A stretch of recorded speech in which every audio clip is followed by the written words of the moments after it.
Last Sunday, nagkaroon tayo ng declarations at in-explain ko sa inyo ang halaga ng declaration. Something na hindi natin nagagawa na o hindi natin nabibigyan ng pansin. And we found out na ito pala yung napakahalaga, ang pagdideclare. And then, we received God's promise for the year.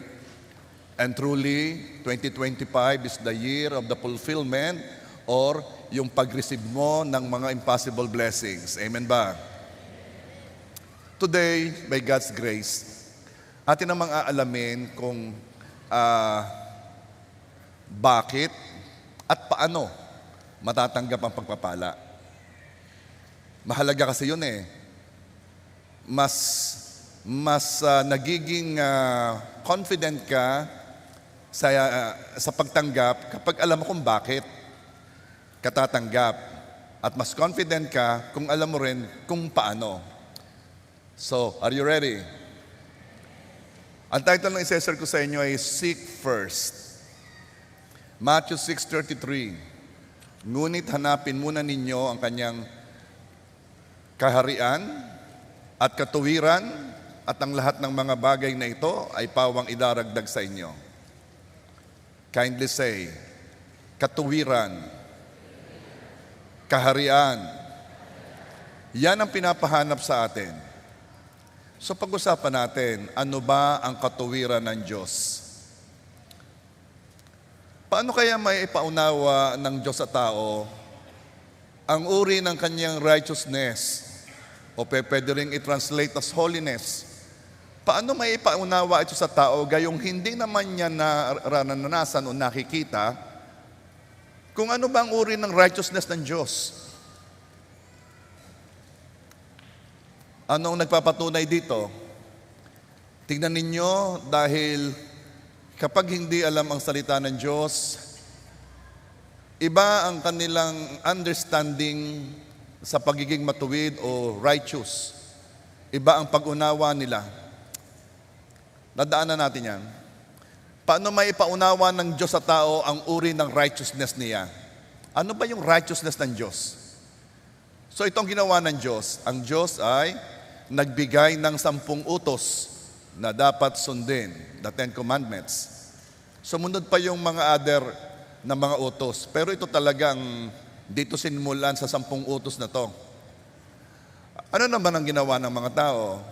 Nagsumikap ang mga tao na sundin ang mga batas. At nalaman nila na hindi nila ito masunod lahat. Kaya nag-establish ang Diyos ng pagbabayad sala or atonement. Kasi nakita na ng tao, hindi nila kayang sundin ang batas, therefore, hindi siya righteous. At nagbigay na ang Diyos ng allowance o ng paraan para makapagbayad sala. Ito ay through animal sacrifice. Kaya noong Old Testament, maya't maya, ang pagpapatay ng hayop para bayadan ng kasalanan, pero actually, hindi naman nabayadan, kundi natakloban lamang for 1 year. And next year, magsasakripisyo na muli. Anong naging resulta? Nakita ng tao na sila'y hindi matuwid. Romans 3:10 and 11, as it is written, there is no one righteous, not even one. There is no one who understands. There is no one who seeks God. Hanggang ngayon, kitang-kita mo, so many people does not understand. They don't know the righteousness of God. What they do, they don't even know that God hates what they do. Ang akala nila ay sila'y sumasamba. Ang akala nila ay binibigyan nilang mataas na pagsamba sa pamamagitan ng kanilang ginagawang mga ritual at sakripisyo. Hindi nila alam, hindi yun gusto ng Diyos. Because there is no one who understands. Ang message of salvation ay dito nagsimula. Na na malaman ng tao na sa katatayuan nila hindi sila okay. Ano man ang gawin ng taong pagde-defend ng sarili, ano man gawin ng tao na pag-explain kung gaano siya kabuti, na hindi naman siya kasamaan, still, alam ng taong siya'y nagkasala at hindi siya matuwid o hindi siya righteous. na kahit anong kabutihan ang gawin natin, hindi tayo kailanman magiging righteous sa harapan ng Diyos. Romans 3:20, walang taong mapapawalang sala sa paningin ng Diyos sa pamamagitan ng pagsunod sa kautusan. Sapagkat ang ginagawa ng kautusan ay ang ipaalam sa tao na siya'y nagkasala. Yung 10 Commandments, hindi yun nilagay para masunod. Alam ng Diyos na hindi masusunod yun. Sa 10 na nga lang. Iyon ay inilagay upang malaman ng tao na siya hindi matuwid, na hindi siya righteous, na kailangan niya ng tagapagligtas. It has to start there. May mga tao hindi lumalapit sa Diyos, hindi hinahanap ang Diyos ng lubusan, kasi akala nila okay sila eh. May kaunting kabaitan, may kaunting relihiyon, may kaunting good works, may kaunting pleasure, kaunting ganyan. Oo, akala nila okay sila.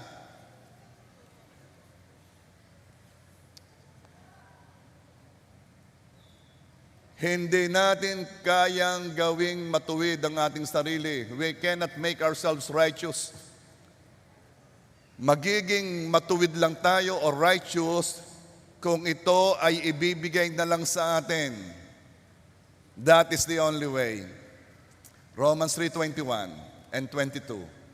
Ngunit ngayoy nahayag na kung paano ginagawang matuwid ng Diyos ang tao. Gaynon pala. Diyos pala dapat ang gagawang righteous sa atin. We cannot earn it. Hindi natin kayang gawing righteous ang sarili natin. Pag ginawa mong righteous, anong dating mo? Self-righteous. Ngunit ngayon hayag na kung paano ginagawang matuwid ng Diyos ang tao. Ito'y hindi sa pamamagitan ng kautusan.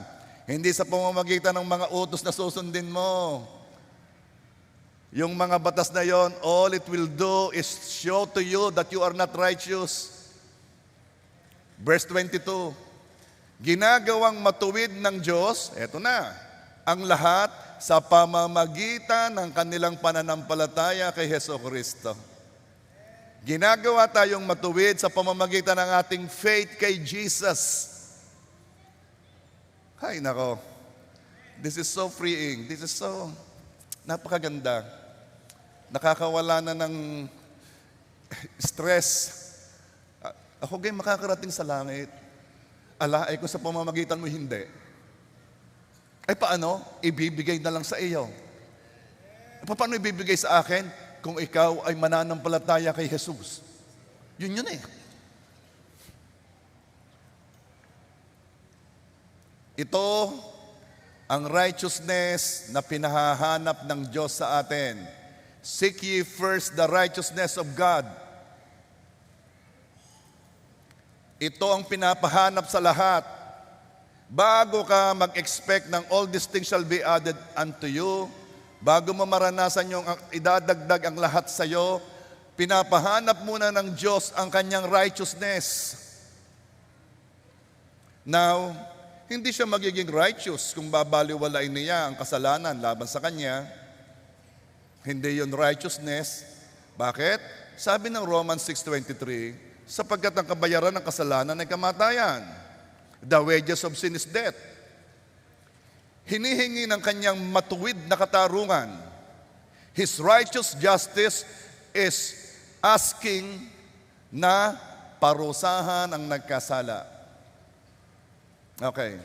What would you feel if there is someone who talaga namang masamang tao talaga, sobrang ginawang krimen, heinous crime, sobrang grabe. At nung pumunta sa judge, sabi ng judge, ay siya, kay pinapawalang sala ko na, anong sasabihin mo tungkol doon sa judge? Alay na bayadan ho. Hindi ho siya matuwid na judge. Yon ang ayaw ng Diyos mangyari. Na siya ay maakusahan, at ang kanyang katuwiran ay malagay sa alanganin, ang kanyang righteousness ay ma-question kung basta na lamang niya babaliwalain ang kasalanan natin. Ang kasalanan natin laban sa Diyos na makapangyarihan ay napakatindi. Sa court of heaven, hindi pwede na ang isang nilalang ay magkakasala sa kanyang lumalang. Hindi ito pwede. Malalagay sa alanganin ang glory ng Panginoon. Kaya ang matuwid na righteous, ang matuwid na justice ng Panginoon requires sin to be punished. That is righteousness. Pero muli, ipinakita ng Diyos ang kanyang righteousness. Muli, sinasabi ko sa inyo, hinahanap natin ang righteousness ng Diyos. Ipinakita ng Diyos ang kanyang righteousness. Nung sa halip na tayo parusahan, ibinigay niya si Jesus upang siya ang parusahan sa halip na tayo. Romans 6:23 again, sapagkat ang kabayaran ng kasalanan ay kamatayan, ngunit ang kaloob ng Diyos na walang bayad ay buhay na walang hanggan kay Kristo Jesus na Panginoon natin. Ang tindi ng righteousness ng Diyos. Oh, I pray na makita natin ang katuwirang yon. Ang righteousness ay kailangang ibigay na lang sa atin. That is the only way. Kasi hindi natin mararating yon. That is the only way para maligtas tayo sa parusa. At matatanggap natin ang kaloob ng Diyos na kaligtasan kung mananampalataya tayo kay Jesus. Iyan ang katuwiran ng Diyos. Iyan ang pinapahanap sa atin. At kapag natagpuan mo ito, saka palang idadagdag lahat nating kailangan. Bago, sa pananaw ng Diyos, ang pinakamahalaga iyon, makita mo ang kanyang righteousness at ikay umayon sa righteousness niya. Hindi ka pwedeng magmagaling sa iyong sarili na ikay makakarating sa langit dahil ikaw naman ay mas mabait kaysa katabi mo. Ang standard ay hindi ang katabi mo. Ang standard ay ang Diyos. Ang Diyos ay super banal. Ang langit ay super linis. Walang kasalanan pwedeng makapasok doon. Kaya kung pupunta ka doon dahil ikay kaunti lang ang kasalanan, hindi rin pwede. Dahil walang kasalanan pwedeng makapasok doon. Kailangang ikaw ay righteous. And the only way for it to happen, ibigay na lang ito sa iyo. Yung iba'y nahihirapan itong maunawaan kasi for a very long time, ay tinuruan sila to do something.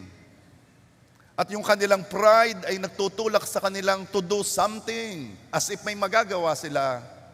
Ang iba't ibang relihiyon na iba't ibang sinasabi sa kanilang member, what to do para mapalapit sa Diyos. Pero kailanman hindi nila sinabi na merong assurance ng langit, laging baka matanggap sa langit. Baka naman, malalaman pagdating diyan, baka. Why? Because alam nila na ang kasalanan ay problema. Si Jesus lamang ang dumating na may solusyon sa kasalanan. Si Jesus lamang ang nagsabi ng solusyon sa kasalanan. Ang sinabi niya ay ako ang daan patungo sa Ama. Bakit? Sapagkat babayadan ko ang kasalanan ninyo at ginawa niya yon. Seek the righteousness of God. Seek the righteousness of God. Huwag mong ipilit ang iyong reasoning. I am telling you, hindi mo hawak ang buhay mo. As early as now, seek the righteousness of God.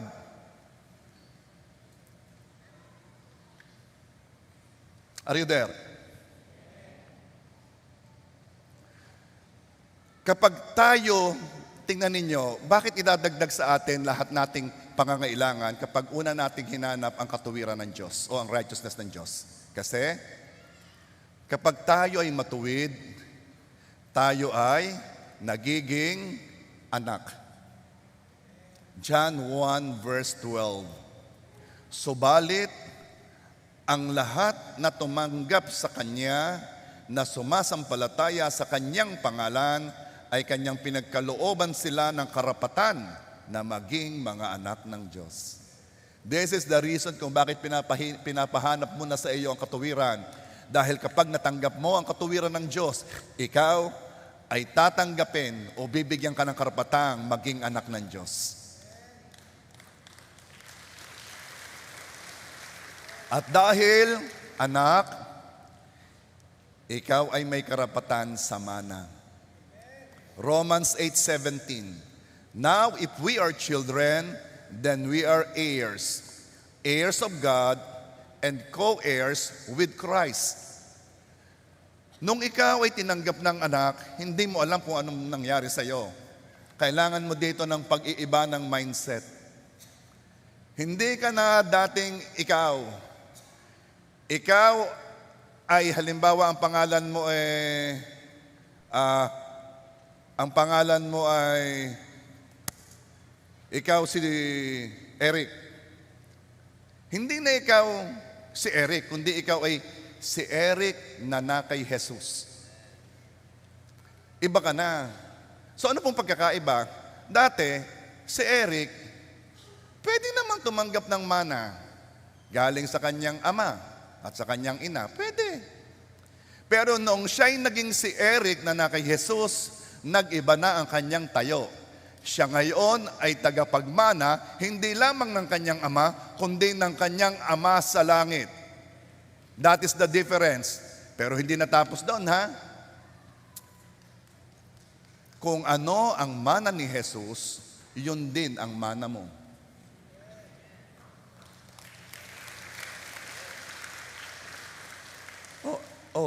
I hope pumasok sa espiritu natin yon. Because Romans 8:17 says, now if we are children, then we are heirs, heirs of God, co-heirs with Christ. Ang mana natin ay kung ano ring mana ni Jesus. Now we know kung bakit pinauunang hanapin sa atin ang righteousness of God. Because nakakaroon tayo ng karapatan sa whatever belongs to Jesus. Kung ano ang kay Jesus, yun din ang nasa atin. Do you know na kahit ang pag-ibig ng Diyos Ama kay Jesus, it is the same kind of love na binibigay sa atin ng Ama? Baka kasi nasa isip lang yung material blessing eh. The love of God to Jesus is the same love that He is giving to us because we are children of God, co-heirs with Jesus.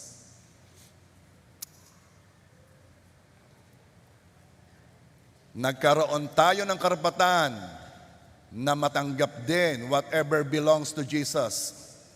So that, yun ang una. Hanapin ang katuwiran niya. And I hope all of us ay nakita yon. May isa pang pinapahanap. Ano naman yon?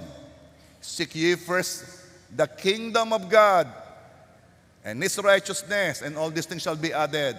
Pinapahanap din ang kaharian ng Diyos. Ano ang kaharian ng Diyos? Okay. Ang kaharian ng Diyos ay anumang pinaghaharian ng Diyos. Uulitin ko. Ang kaharian ng Diyos ay anuman. Ito man ay lugar, ito man ay anything na pinaghaharian ng Diyos, then yun ang kaharian ng Diyos. Okay. Ang mundo, ang sanlibutan, ay kaharian ni Satanas. Hindi ko ito mapaniwalaan noon at hindi ko matanggap. Pero si Jesus mismo ang nagsabi, John 12:31, the time for judging this world has come, when Satan, the ruler of this world, will be cast out. Kahit si Jesus ay nagsabi na si Satanas ang ruler ng mundong ito. Si Satanas ang naghahari dito. Bakit? Kasi isinuko ni Adan ang pamamahala sa mundo kay Satanas noong siya ay bumigay sa temptation ni Satanas. Ang pamamahala ay unang ibinigay ng Diyos kay Adam. Ang sabi ng Diyos, Adam, tend the paradise, rule the paradise, manage the paradise, subdue the paradise. Subdue, ibig sabihin, lahat na kukontra doon, subdue. I-overpower mo, nasa iyong pamamahala.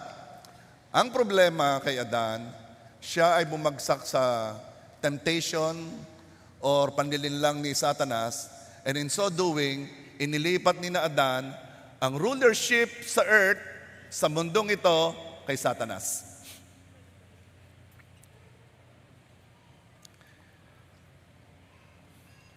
1 John 5:19. We know that the world around us is under the control of the evil one.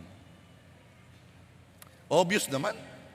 Obvious naman si Satanas ang namamahala. Nilinlang na ni Satan ang mga tao na mas hanapin ang maiibigay ng kanyang kaharian, ang sanlibutan.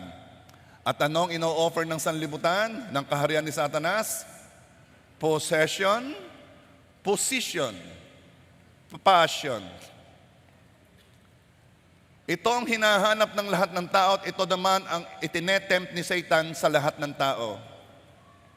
Sobrang paghabol sa pera or possession, sobrang paghahangad sa power or position, sobrang pagnanasa sa pleasure hanggang magkasala na, and this is passion.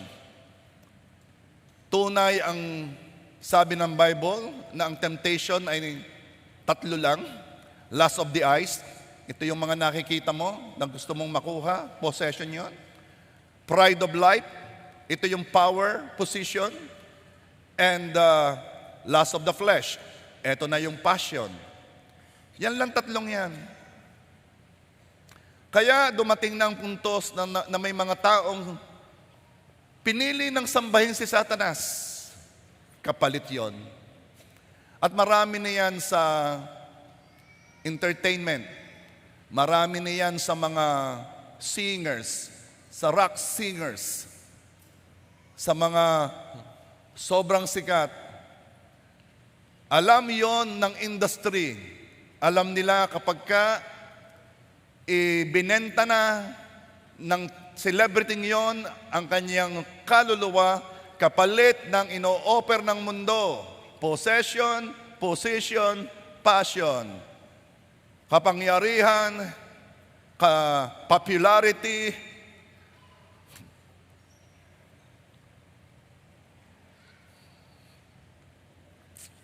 Sino nakabalita na yung sunog sa California? Okay? Doon nakatira sina Pastora Ani, yung kapatid ko, si Lisa. Pero praise God, hindi naman nakarating sa kanila yung sunog.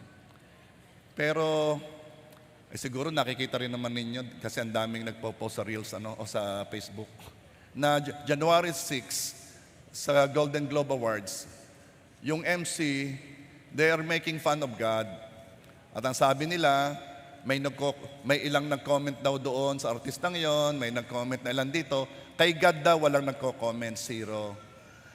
Hindi yun At nagtawanan ng mga tao. Sabi ko, hanggang kailan nila imamak ang Diyos? Hanggang kailan nila susubukan ang Diyos? Ang Diyos na pinapakita ang uri ng kanyang righteousness, na ito'y magre-resulta sa pagsamba natin sa Kanya. Pag nakita mo ang tindi ng holiness ng Panginoon, kaya yung awit kanina, and the angels cry, holy. Kailan nila ipagpapatuloy na imak ang Diyos at kailan sila magsisimulang ibigay ang tunay na luwalhati at pagsamba sa tunay na Diyos? Hanggang kailan titiisin ng Diyos ang pagmamak sa Kanya? At wala pang ilang araw, heto na ang sunog sa California. Ayaw kong sabihin ito'y resulta. Pangit Paano kung resulta nga to? Alam mo ba yung sunog na yon ay hindi kayang pigilan ng bumbero? Alam niyo kung bakit? Kasi sobrang lakas ng hangin, sobrang bilis ng apoy, sobrang lakas ng hangin, ang helicopter na may dalang tubig ay hindi makalipad kasi madadala ng hangin. Walang paraan para mapigilan yung apoy. Paano kapag dumating na ang Diyos na sabihin, tama na, hindi ko na kaya ang inyong panglilibak sa akin? Let's seek the righteousness of God. Because when we found the righteousness of God, itatrato mo ng tama ang Diyos.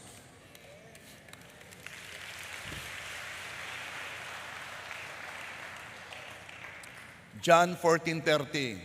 I don't have much more time to talk to you because the ruler of this world approaches. He has no power over me.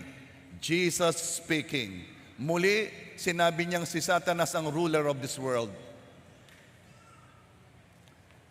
Kahit si Jesus ay nagkatawang tao, kahit si Jesus ay bumaba sa lupa, nabuhay na parang nakatulad ng isang tao, wala pa rin kapangyarihan si Satanas sa kanya. He has no power over me. Bakit? Makikita mo ito eh. Hindi siya na-tempt ni Satan ng anumang offer ng mundo. Remember noong pagkatapos niya mag-fasting ng 40 days? Heto si Satanas at siya ino-opera na. Ipinakita ang sibilisasyon ng buong mundo. Pinakita ang New York, San Francisco, Moscow, ang Paris. At sinabi, ito'y ibibigay ko sa iyo, sambahin mo lang ako. So, anong ipinapakita doon? Anong temptation yon? It could be pride of life. Tingnan mo, hindi sinabi ni Jesus, sandali, ba't mo ibibigay, hindi naman iyo? Ni-recognize ni Jesus na may karapatan si Satanas magbigay. At yung temptation iyon, hindi kagatin ni Jesus. Bakit? Mamaya sasabihin ko sa inyo. Pero gusto ko lamang sabihin sa inyong walang power si Satanas kay Jesus. Sunod, gutom na gutom si Jesus, 40 days na fasting. Ang sabi ni Satanas, sige nga, ito ang bato. Gawin mong tinapay ang bato. Ano naman ang ginagamit ni Satan? Ito yung hunger. Ito yung flesh. Ito yung mga desire ng flesh. Anong sabi ni Jesus? Man does not live by bread alone, but by every word that comes from the mouth of God. Ano naman ang sinunod? Oh, ikaw ngay magpatihulog, ikisasamutin ng anghel, di kayo nakasulat. Ano naman yung temptation na yon? Well, it could be the temptation for power. Alam mo, sasambutin naman talaga ng anghel si Jesus pero hindi kailanman gumawa si Jesus ng himala just for show. Hindi siya gumawa ng himala para siya maging sikat, para maging popular. Lahat ng himala niya may purpose. Mataas ang Ama. Makilala siyang siya ang anak ng Diyos na sinugo. Hindi lang para ma-feed ang kanyang ego. No. Kaya walang kapangyarihan si Satanas kay Jesus. Hindi siya matempt ni Satanas na mga pangkaraniwang itinetempt ni Satanas sa mga tao. You know why? This is the reason. John 18:36. Jesus answered, my kingdom is not of this world. My kingdom is not from here. Hindi siya matetempt ng anumang offer ng mundo kasi Jesus is not of this world. Hindi siya nasa ilalim ng kaharian ni Satanas. Hindi siya nasa ilalim ng mundo. My kingdom is not of this world. Kaya naman kahit si Jesus ay nasa mundo, hindi siya kumikilos sa paraan ng mundo. Si Jesus ay kumikilos pa rin sa paraan ng kaharian ng Diyos. Noong si Jesus ay babagong dating sa lupa, anong sinabi niya? Unang-una niya sinabi, repent, for the kingdom of God is now here, or the kingdom of God is at hand. Yun ang una niya sinabi. Bakit? Kasi bago dumating si Jesus, kaharian lamang ni Satanas ang nandito. Noong dumating si Jesus, ang kaharian ng Diyos ay dumating. Iba ng kaharian ang dumating. At bakit sinabing repent? Magbago kayo ng isip. Kayo'y magpasya kung kaninong kaharian kayo magpapailalim. Kaya repent. Change your mind. Nasaan ang kaharian ng Diyos ngayon? Ang kaharian ng Diyos ngayon ay hindi nakikita. Not yet. Pero time will come that we will be in a place or a realm na pinaghaharian ng Diyos. Ang tawag doon, new heaven and new earth. Darating ang time, lahat na nakikristo ay titira sa bagong langit at bagong lupa, new heaven and new earth. That will be our residence. That is the kingdom of God where God is physically there. Siya ang nagpapaliwanag ng kaharian. As of now, hindi pa natin nakikita. Basahin ko sa inyo yung verse. Lucas 17 verse 20. Tinanong si Jesus ng mga Pariseo kung kailan darating ang kaharian ng Diyos. Kanyang sinagot sila, ang kaharian ng Diyos ay hindi darating na may mga palatanda ang makikita. Verse 20 ng 17 or 21 I mean. At di rin nila sasabihin, tingnan ninyo, naririto o naroroon, sapagkat masdan ninyo, ang kaharian ng Diyos ay nasa inyo. Okay. Nasaan ang kaharian ng Diyos ngayon? Kung saan naghahari ang Diyos, naroon ang kaharian niya. So kapag ang Panginoong Jesus ay naghahari sa puso mo, ang kaharian ng Diyos ay nasa iyo. Kaya wherever you go, nandoon ang kaharian ng Diyos. Kaya sabi ni Jesus nung siya magsisimula na ng ministry, ang una niya sinabi, repent, for the kingdom of God is at hand. Because wherever Jesus goes, saan man siya pumunta, nandoon ang kaharian, nangyayari ang kalooban ng kaharian ng Diyos, nagaganap, kaya yung prayer na, let your will be done on earth as it is in heaven, because nandoon ka na nasa iyong kaharian ng Diyos, nagaganap ang kalooban ng langit sa lupa, dahil nandoon ka. Oh, we haven't touched yung dulo ng kapangyarihan ng Diyos, knowing that the kingdom of God is here because you are here. It is the reason na wherever you go, ay pwedeng may mabago. Anong ibig mo sabihin, Pastor? Dahil nasa iyo ang kaharian ng Diyos, pagpunta mo sa isang lugar, mababago mong lugar na iyon, nagiging maka-Diyos ang lugar na iyon. Pupunta ka sa iyong school, noong hindi pa naghahari ang Panginoong Hesus sa iyo, kapareho ka ng mga kaklase mo na nag-cheating, nanunulad sa katabi. Pero nung tinanggap mo ang Panginoong Hesus, iba na ang hari mo, iba na ang batas sa kahariang yon, ayaw mo nang mag-cheating. At nagtataka ang mga katabi mo, ang kaklase mo, ba't ka nagkaganyan? Hindi ka naman dating ganyan. Bakit ayaw mong tularin? Oh, ito, tuladin mo na. Ayaw ko, hindi na. Bakit? Sapagkat ako'y namumuhay na sa ilalim ng ibang kaharian. Ako'y nasa kaharian na ng Diyos. Kaya wherever you go, you will change that place. You will change that community, that family. Kaya kapag merong isang naligtas sa pamilya, ang buong pamilya ay maliligtas. Why? Dahil dala mo ang kaharian ng Diyos sa bahay mo. Dala mo doon ang... At makikita ng mga katabi mo ang pagbabago dahil hindi ka na kumikilo sa kaharian ni Satanas. Hindi nang salita mo yung salita ng mundo. Nabago na. Dati nagmumura ka, ngayon hindi ka na nagmumura dahil hindi yun ang lingwahe ng kaharian ng Diyos. At dala mo ang kaharian ng Diyos wherever you go. Dala mo ang kaharian ng Diyos habang ikay nagdadrive. Nung ikay nasa ilalim ng kaharian ni Satanas, pag ikay nagdadrive at merong naka-overtake sa iyo at ikaw ay nakat, mumurahin mo na yun, bubusinahan mo na yun ng pagkahaba-haba, aabulin mo na yun at talagang aawayin mo na yun. Bakit? Sapagkat kumikilos ka sa kaharian ni Satanas. Yun ang kanyang gusto. Pero hindi. Lumipat ka ng kaharian, ibang batas sa kaharian.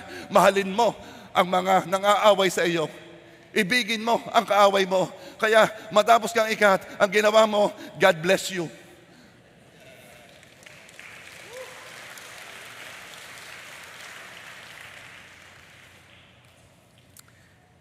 Ang kaharian ng Diyos ay saan man na ang Diyos ay naghahari. Maybe it's not yet a place, it's the heart. Pero yung heart na yan ay babago sa place. I remember the first time na nagpasya kami ni Melody na wala nang inuman sa bahay. It is a drastic decision knowing the culture of the family. Walang party na walang inuman. Wala nang pupunta sa inyo. Pero dahil ang kaharian ng Diyos ay nasa puso, naapektuhan ng bahay. Ngayon, tanggap na nila. Hindi na nag-a-attempt. Why? Sapagkat nakikita nila, iba dun eh. Kaysa dito.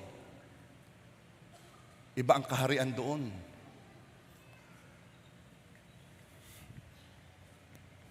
Are you there? Dinadala ni Jesus ang kingdom sa sino mang mananampalataya. Pag ikay nananampalataya kay Jesus, titira siya sa iyo. Anong ibig sabihin? Dala niya ang kaharian niya sa puso mo. It will change you. The kingdom will change you. At kasabay noon, you will change the relationships and the places where you are in. Kung ikaw noon ay wala pa sa kaharian ng Diyos at meron kang jowa at meron kayong ginagawa na hindi ayon sa batas ng kaharian ng Diyos, bigla kang nagbago, sabi mo, from now on, gusto ko nang maging maayos. Gusto ko nang ang ating gagawin ay mapapangiti natin ng Diyos. Anong nangyari sa iyo? Lumipat ako ng kaharian. Umalis na ako sa kaharian na kung saan ay nandoon ka. Ikaw ay nasa kaharian ni Satanas. Ang ama mo ay si Satanas. Kaya ikaw ay full of passion and lust of the flesh. Lumipat na ako dito sa kaharian ng Diyos where there is purity. Hindi niya ako pinagbabawalan para ako'y malungkot. Ginagawa niya ayon upang ako'y maingatan at maging masaya. At nire-reserve ko iyon kapag tayo'y kasal na. Sabi ko naman sa iyo, huwag kang magsasama sa mga born again. Yan ang nangyari sa iyo. Lumipat na ako, umalis ako sa dilim at lumipat ako sa liwanag. Kung ako sa iyo, umalis ka na rin diyan. Bakit? Pag inabutan ka ng kamatayan, dilim ang pupuntahan mo. Dalawang kaharian. Are you there?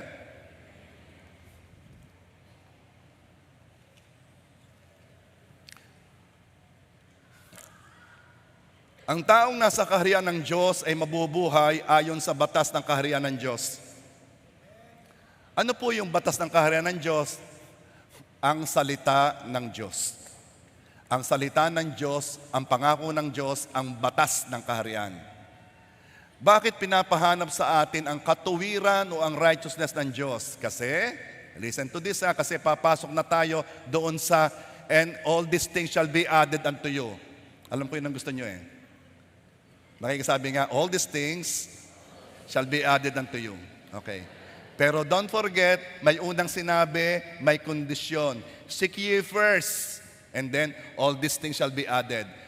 Bakit pinahanap sa atin ang katuwiran? Kasi ang katuwiran ng Diyos ang nagbibigay sa atin ng karapatang tumanggap bilang anak. Hindi ka na nanlilimos, hindi ka nanghihingi. Ikaw ay basta kumukuha dahil ikaw ay anak, ikaw ay tagapagmana ng Ama at tagapagmanang kasama ng Panginoong Hesus, may karapatan kang tumanggap. Kaya pinapahanap ang katuwiran. Bakit pinapahanap sa iyo naman ang kaharian? Kasi nasa kaharian ng Diyos ang lahat na bagay na idaragdag sa iyo. Yung katuwiran mo ay naglalagay sa posisyon ng pagtanggap. Yung pagiging member mo ng kaharian o yung pagiging nasa ilalim mo ng kaharian ng Diyos ang nagbibigay sa iyo ng karapatan na ano? Na madagdagan. Nandoon lahat ang idaragdag. So, nasa kaharian ng Diyos ang lahat mong kailangan. Iyon ang idaragdag sa iyo sa lupa. Ang kaharian ay nandito ang lupa. Paano mangyayari yon? Okay. Sinong sa ulado pang Philippians 4:19? And my God will supply every need of yours according to His riches in glory. Riches in glory. Yung kaharian ng Diyos nandoon ang kaluwalhatian ng Diyos, ang fullness ng Diyos nandoon. At ibibigay ng Diyos ang iyong kailangan ayon sa abundance ng kanyang kaharian. Okay. Pwede ko ikaw bigyan ng anumang kailangan mo. Pero ang pagkukunan ko ay ayon sa aking wealth o ayon sa aking kung ano meron ako. Ang problema, baka ang kailangan mo ay lampas sa kaya kong ibigay. Dahil ang pagkukuhanan ko ay ayon lamang sa meron ako. Okay. Pagdating sa kaharian ng Diyos, kaya ito'y pinapahanap sa atin, ang kailangan mo, ano man iyon, maliit, malaki, marami, konti, ngayon, mamaya, ano man ang kailangan mo. Ito may nakikita, hindi nakikita, ito may relasyon, ito may material na bagay, ito man ay healing, ito may deliverance, ano man ang kailangan mo. Yan ay kumpleto, punong-puno, abundant. Saan? Sa kaharian ng Diyos. And my God shall supply all your needs according to His riches in glory in Christ Jesus. Now you know kung bakit pinapahanap sa iyo ang kaharian. Kasi nandoon ang kailangan mo. Pastor, paano ko po yun makukuha? Saan gawa ang sakayan papunta doon? Okay. Paano ma-access ang kailangan natin sa kaharian ng Diyos? Itong wag mong kakalimutan, ha? The provision is in the promise. Kindly say, again, 1, 2, 3, go. Ang lahat na kailangan mo ay nasa pangako na ng Diyos. Wala kang kailangan na walang pangako ang Diyos. Lahat na kailangan mo ay mayroong counterpart na promise ni God. Ang provision mo ay nasa pangako. Eh, paano ko makukuha yun? Faith. Kindly say, faith. Faith is the key to access the benefits of the kingdom. Pananampalatayanan mo yung pangako. Ang provision ay nasa pangako, pananampalatayanan mo yon.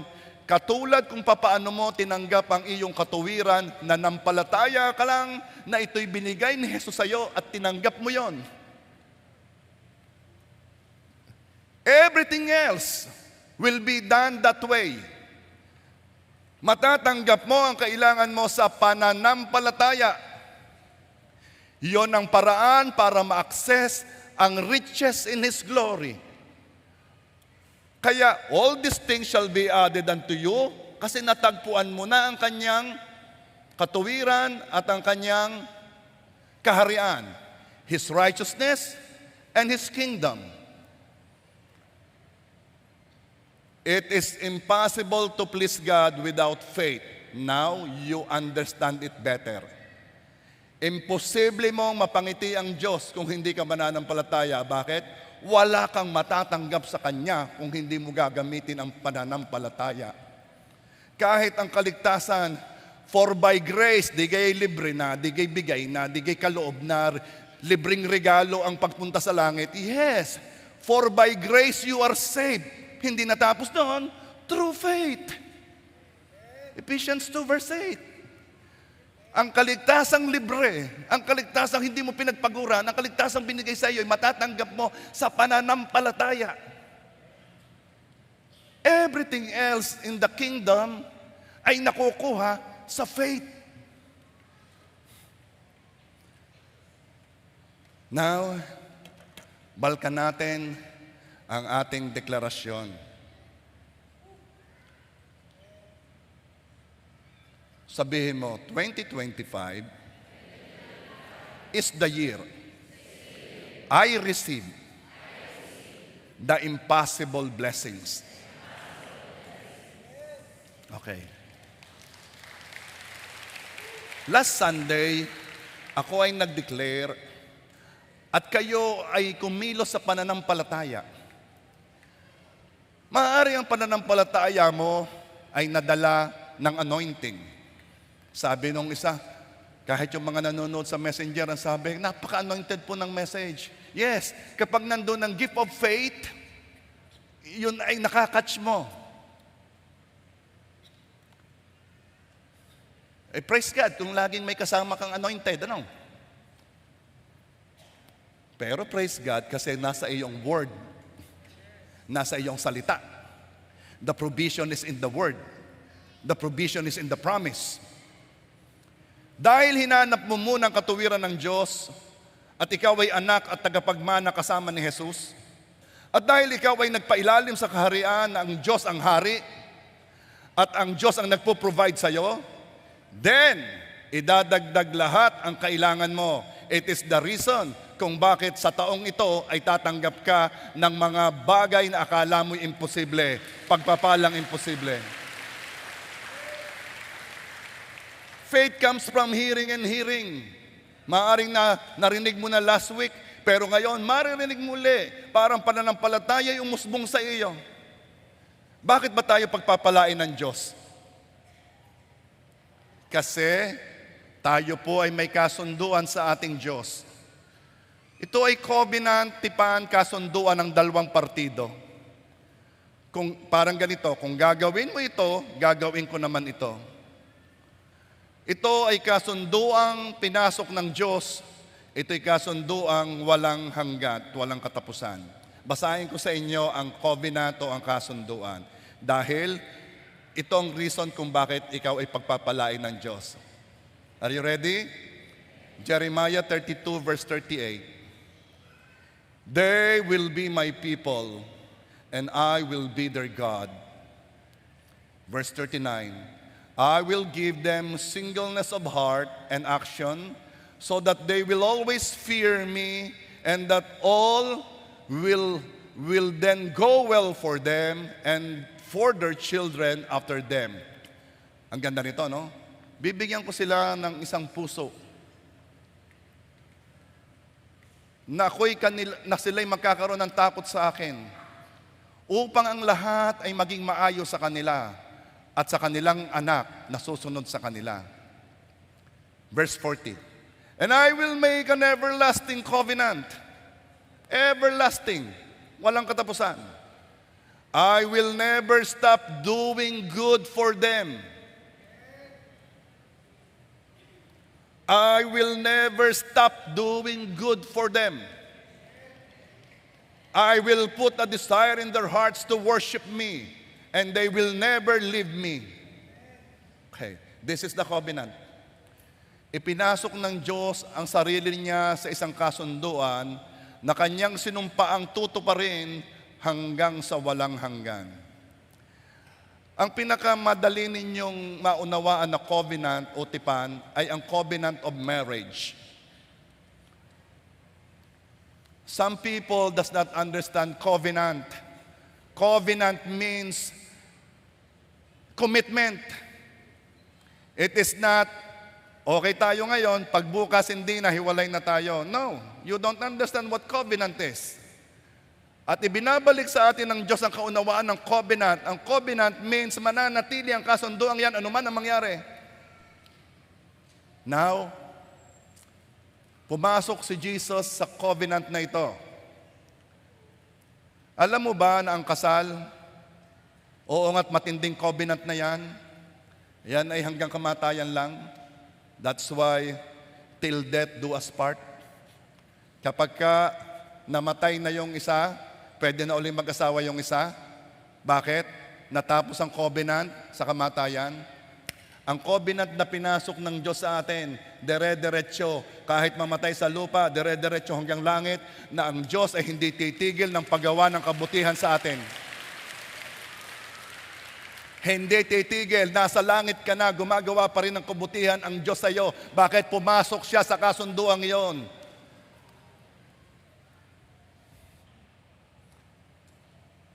Aalagaan niya tayo. Hindi niya tayo iiwan. Everything will be well with us. Magiging maayos ang lahat sa buhay natin at maging sa mga anak natin. Kaya parents who are worrying about your children, panghawakan mo itong covenant na ito. Panghawakan mo ang salitang ito. kunin mo ito sa kaharian ng Diyos. Mabuhay ka sa pangakong ito. Everything else will fail. Everything else will fail. Yung mga pagkagandang bahay sa California, bahay ng mga artista, mga mansyon, in 1 hour, tupok. Everything else can fail, but the Word of God will remain.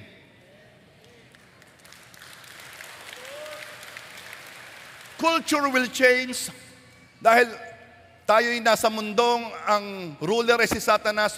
Culture will change at maniwala ka ang kulturang ito'y papunta sa kulturang hindi kinikilala ang Diyos.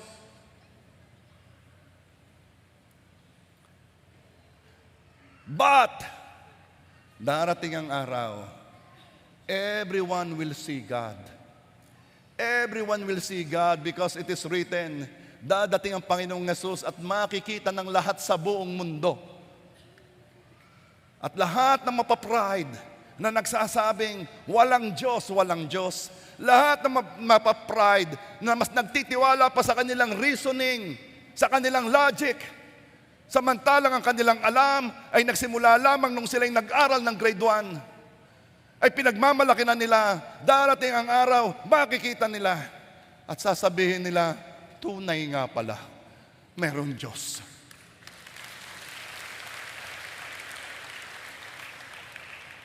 Ano mang dinaraanan mo, panampalatayanan mo ang pangakong ito, all will be well.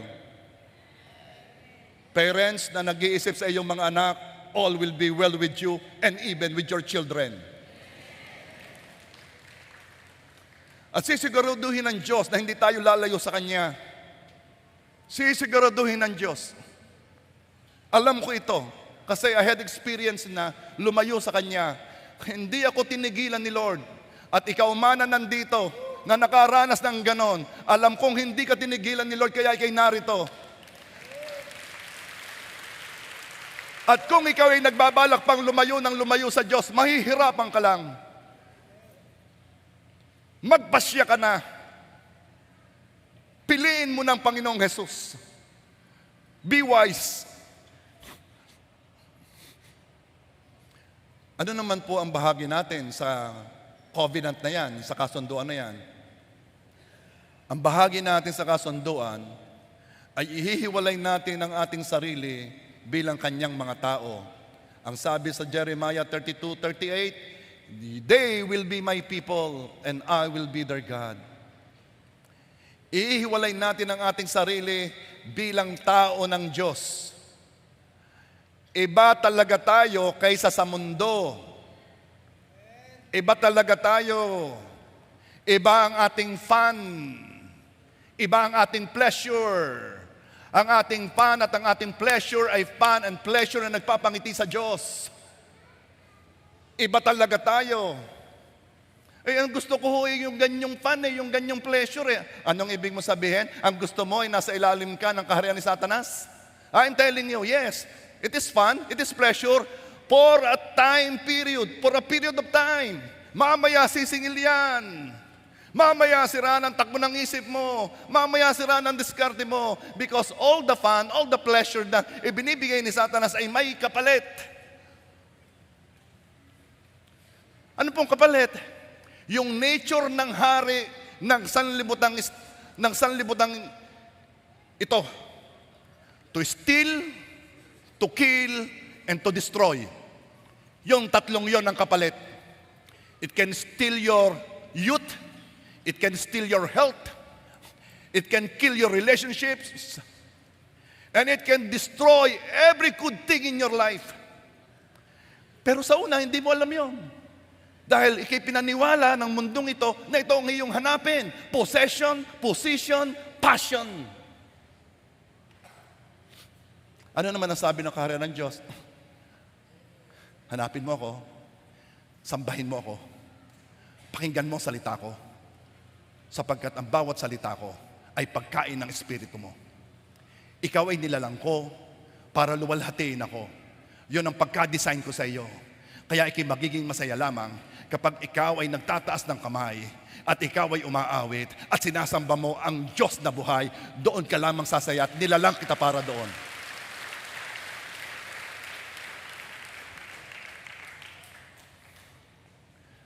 Now, balikan natin.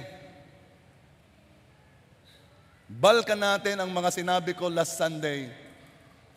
May sinabi ako doon, you will be debt-free. Bakit, Pastor? Yan na. Hindi ka lang nadala ng anointing. Ngayon, nadala ka ng salita. Your provision is in the Word. Deuteronomy 15:6. For the Lord your God will bless you as He has promised.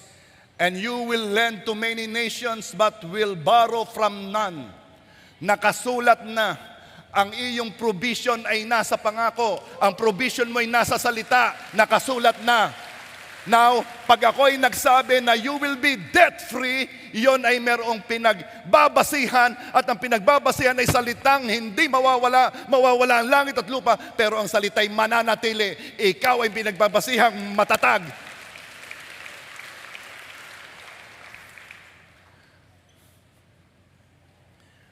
Maraming darating na malalaking opportunities. Yes. Revelation 3 verse 7. What He opens, no one can close. And what He closes, no one can open. Revelation 3 verse 8. And I have opened a door for you that no one can close. Ikaw ay magkakaroon ng matitindi at malalaking opportunity sa taong ito because God has opened doors for you. Kanino yon? Kanino yon? You are not running after the blessings. The blessings are running after you. Sabihin mo, I am not running after the blessings. The blessings are running after me. Pastor, sabi mo, ang provision ay nasa promise. Ang sabi mo, ang lahat na idadagdag sa akin ay nasa kaharian ng Diyos. Ano po yung salita? Ano yung salita ng Diyos na hindi mawawala? Ito yon, Psalms 23 verse 6. Surely, totoo, goodness and mercy shall follow me all the days of my life. Goodness and mercy shall follow me all the days of my life. Goodness and blessing, and mercy, and kindness, and all the good things shall follow me all the days of my life. Ikaw ang hahabulin ng pagpapala. Tapos na ang iyong paghabol dito dahil ikaw na ang hinahabol. Kanino yon?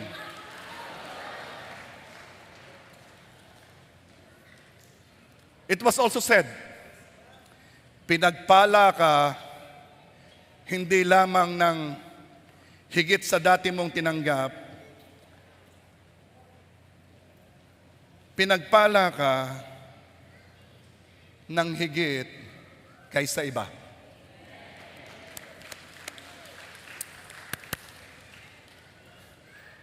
Alam mo, iya'y magaganap. Please, pag dumating, be humble. Be humble. Malakay 3:18. Then you will again see the difference between the righteous and the wicked, between those who serve God and those who do not. Makikita mo ang pagkakaiba ng matuwid sa hindi.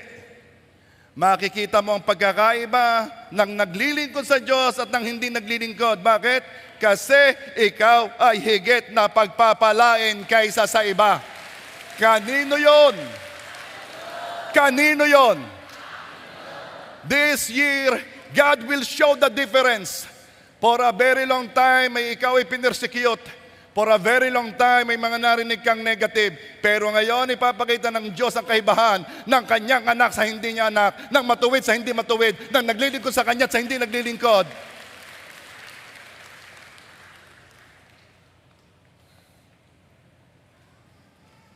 magkakabahay ka.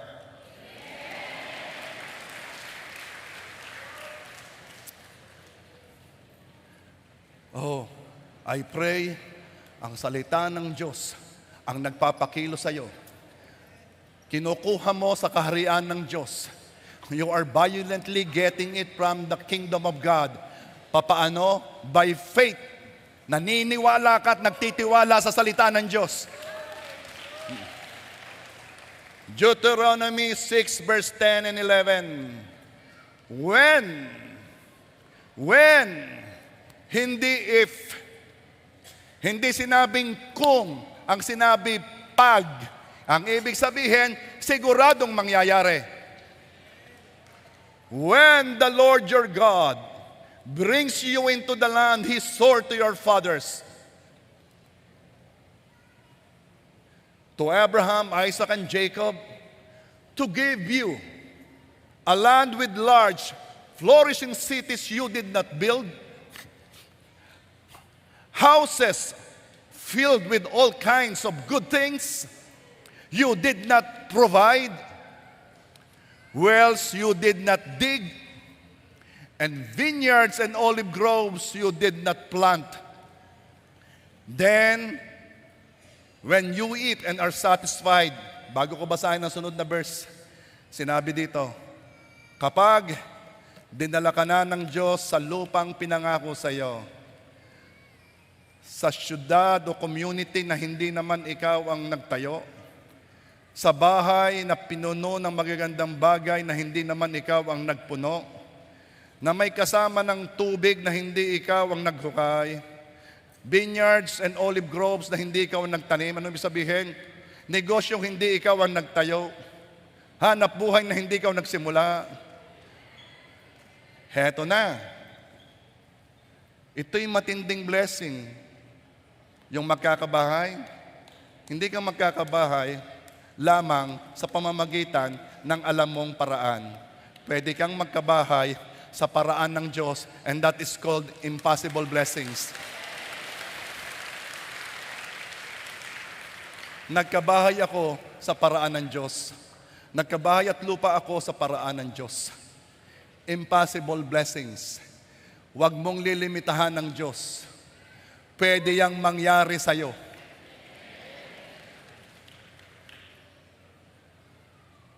Matinding blessings. Kaya winarningan ng Diyos ikaw na baka matapos mong matanggap ay malimutan mo ang Diyos. Deuteronomy 6:12, be careful that you do not forget the Lord. Be careful. Bakit? Alam mo, ang pagpapala ay minsan nakakaaliw because now you can do things na dati hindi mo nagagawa. Now you can go places na dati hindi mo nararating. Mamaya ay pwede ka nang mag-busy sa mga bagay na dati hindi mo magawa dahil wala kang kakayanan. Pero dahil dumating ang matitinding pagpapala, nag-warning si Lord, be careful not to forget the Lord. So anong gusto kong bigyan ng din sa inyo? Ang sinasabing pagpapala dito'y hindi basta pagpapala. Ito ay malaki. Sapat na yung iba ay pwedeng makalimot sa Diyos. Kaya be careful. Ito, ang tawag dito ay imposibleng pagpapala. 2025 is the year you will receive blessings na impossible mangyari. Kanino yon? Okay. Darating na ang sasakyan mo.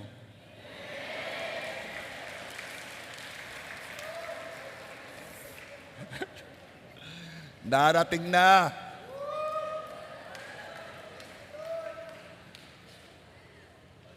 Darating na.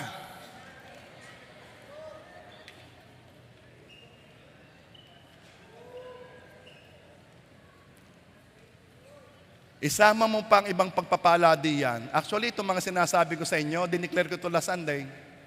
Darating ang sasakyan mo, magta-travel ka. Ano ang pangahawakan ko? Ano ang word, Pastor? Because my provision is in the promise. And to access that provision, I have to do it by faith. Mananampalataya ako. James 1:17, every good and perfect gift is from above, coming down from the Father of the heavenly lights, who does not change life-shifting shadows. Lahat ng magaganda at perpektong regalo ay galing sa itaas. Matanong kita, maganda bagang regalo ang sasakyan? Maganda gang regalo ang makapag-travel? Maganda gang regalo ang ikaw ay may magandang damit? Magandang sapatos? Then, ang sabi ng salita ng Diyos, every good and perfect gift is from above, coming down from the Father of the heavenly lights. This is the year of great growth of the church. This is the year of the great growth of the church. Next week, isusulat na ninyo ang mga pangalan ng inyong mga kaibigan, ng inyong kaklase, ng inyong kapitbahay, ng inyong acquaintances, ng inyong supplier, ng inyong kliyente, ng inyong customers, lahat na kakilala ninyo, na gusto ninyo na makakilala sa Panginoon. Why? Because this year is the year of the great growth of the church. Isusulat ninyo, ilalagay natin sa isang box, at isasama din natin na ipagpe-pray kasama ng pangalan ng mga mahal sa buhay. Kailan dadalhin? Sa Sunday. You have all week to write their names. Ipagpe-pray natin ang ipagpe-pray. At ang sabi ng Psalms 2 verse 8, only ask. Only ask. Humingi lang kayo. Ang problema ay hindi tayo humihingi ng ayos. Humingi lang. Simpleng pananampalataya. Simpleng pagsusulat ng pangalan sa papel. Only ask, and I will give you the nations as your inheritance, the whole earth as your possession. Ang buong bansa, at ang bansa mo could be your neighborhood, could be your company, could be your work, could be your job. Yon ang mga pangalang isusulat mo. Yun ang hihingin mo. At ang Diyos ay kikilos sa puso nila. Are you there? Now, marami pa tayong mga pangako. Ang gusto kong i-din sa inyo, kailangang may salita kayong pinanghahawakan, because your provision is in the promise. At kahit mag-isa na lang kayo, basahin ninyo yung mga verses na yan. Are you there? Sino dito ang gustong makasama sa isang ministry na napakaganda at napakahalaga? Ang tawag sa inyo ay the End Time Financiers.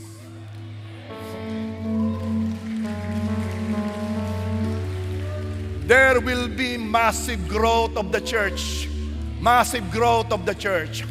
J.A. Rosario is on that movement. Massive growth. We will reach places. We are sending pastors. We are opening churches. And you,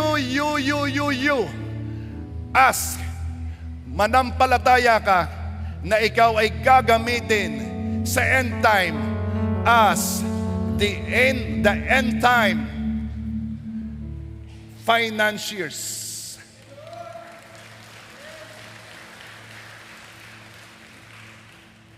Paano po ito mangyayari? Marami itong i-raise na to. Ito ang gagawin ng Holy Spirit. Kikilos ang Holy Spirit sa bawat isa na sila'y maging tapat sa kanilang ikapo. Malakay 3:10, bring all the tithes into the storehouse so that there will be enough food in my temple. If you do, eto na, I will open the windows of heaven for you. I will pour out a blessing so great you won't have enough room to take it in.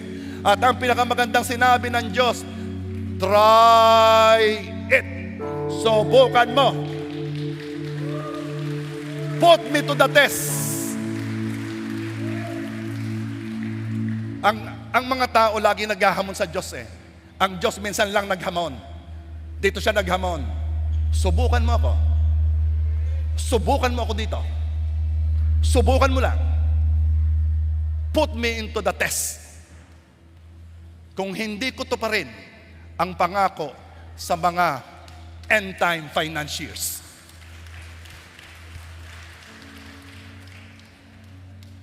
Blessings will remain in your house. Church, blessings will remain in your house. Proverbs 3 verse 9. Honor the Lord with thy substance and with the first fruits of all thine increase. So shall thy barns be filled with plenty, and thy presses shall burst out with new wine. Iyong i-honor ang Diyos sa iyong unang bunga, sa iyong first fruit. At anong pangako? Lahat ng lalagyan mo ay mapupuno. Ang bank account mo, ang refrigerator mo, ang lalagyan ng benta ay mapupuno. At ang iyong blessing hindi mawawala, iya'y mananatili. Are you there? You know what? Doon sa covenant na sinabi ng Diyos sa atin kanina, na pinasok ng Diyos sa atin, hindi ako titigil ng paggawa ng mabuti sa inyo. Meron siyang sinabi doon, at babalikan ko bago tayo umawit, yung verse na nagsasabi na Jeremiah 32 verse 40. And I will make, verse 40, sige. And I will make an everlasting covenant with them. I will never stop doing good for them. Pero ito matindi. I will put a desire in their hearts to worship me, and they will never leave me. Maglalagay ang Diyos sa puso mo ng pagnanasang sambahin siya at desire na hindi mo siya iiwan kailanman. Yan ang pangako ng Diyos sa iyo. Kaya kung tuwing tayo sumasamba, may iba kang nararamdaman, gusto mong i-express ang pag-ibig mo sa Diyos dahil ang Diyos ang naglagay niyan sa puso mo upang sambahin siya. Ikaw ay dinesign para diyan. Come on, church. Let's express that worship to a holy King, to the righteous ruler.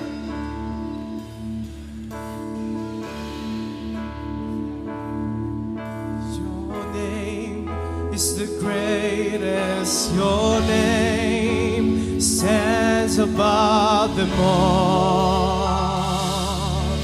all thrones and dominions, all powers and positions. Your name stands above them all. Your name is the highest. Your name is the greatest. Your name stands above them all. All thrones and dominions, all powers and positions. Your name stands above them all. Your name is the highest. Your name is the greatest. Your name stands above them all. All thrones and dominions, all powers and positions. Your name stands above them all. Jesus' name. Your name is the highest. Your name is the greatest. Your name stands above them all. All thrones and dominions, all powers and positions. Your name stands above them all. And the angels cry.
God is holy.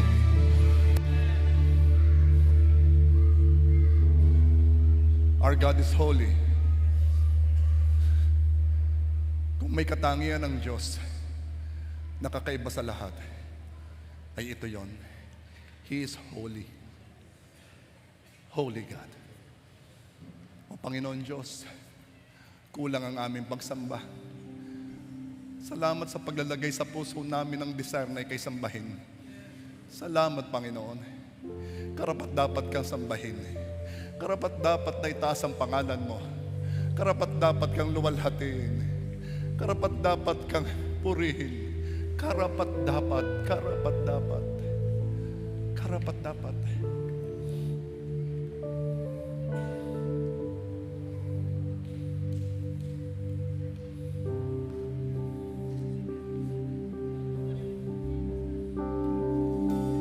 Just cry, holy, all creation's cry, holy, you are lifted high, holy forever. Come on, church! Let the angels cry, holy, all creation cry, holy, you are lifted high, holy,